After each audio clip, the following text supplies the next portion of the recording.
Dostlar, aksiyalarımız devam etedi. Növbətdəki sizlərə aksiya zor baxada aksiyanın bombası qılıb qoyub beradan tanımız. Nexia 1 buladı yəni.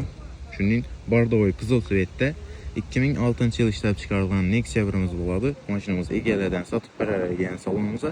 Zor baxada sizlərə üçün aksiya qılıb bərəyatırımız maşınımızı axır neçə görüb düzəltib bara verəsə.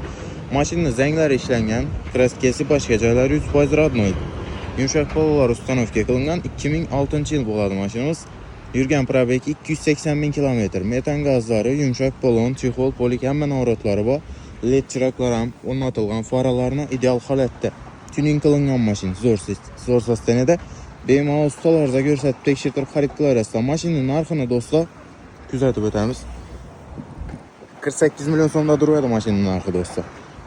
43 milyon son aksiya koyup verəmiz. Naqbul, kredit, barter fark yok. 43 milyon son maşinin baxası dostlar. 13 milyon eldinden tolabilen kredi tətib çıxarıb alsanız da buladı indilikdə maşınımızı 2 milyon aylık toladan 3 yıl müddətə buladı. Təyyar xələtdəki avtomobilimiz bir xatar sizlərə görsətib reklama qılıb verəməm. Maşınımız Donus Bro 5 motor buladı.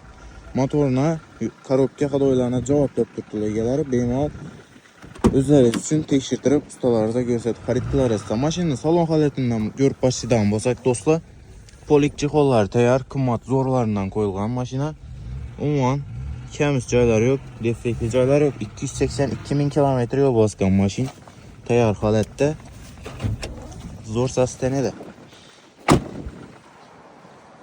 Yine dostlar. Zor sastene de. Bağac motor kısımlarını sizlərə görsətib ötəmən.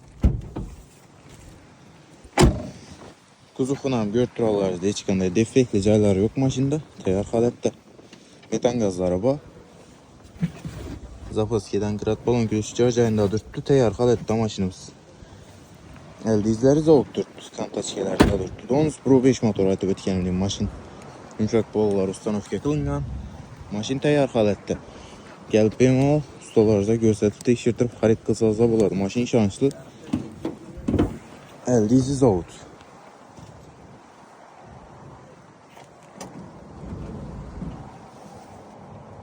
Yine dostlar, tek pasportam Kuzufam 2006-cı il maşinimiz. Donus Pro 5 metan gazları ustanovka qılıngan aytıb ötkənimli. Maşin lüks kondisioner. Kondisionerlər həm işlətdiribdir. Təyar halətdə. Baxasını 43 milyon soma aksiya qoyubdurubmiz dostlar. BMA gəlib xarid qılarsa. Naqbul, kredit, barter əsasında savdaları mövcud maşinimiz üçün. Özlərinizə qolay tərtibdə savda qılıb alarsa. Gələrsə kütəmiz dostlar. Salonumuzda həmmə türdəki maşınlardan var.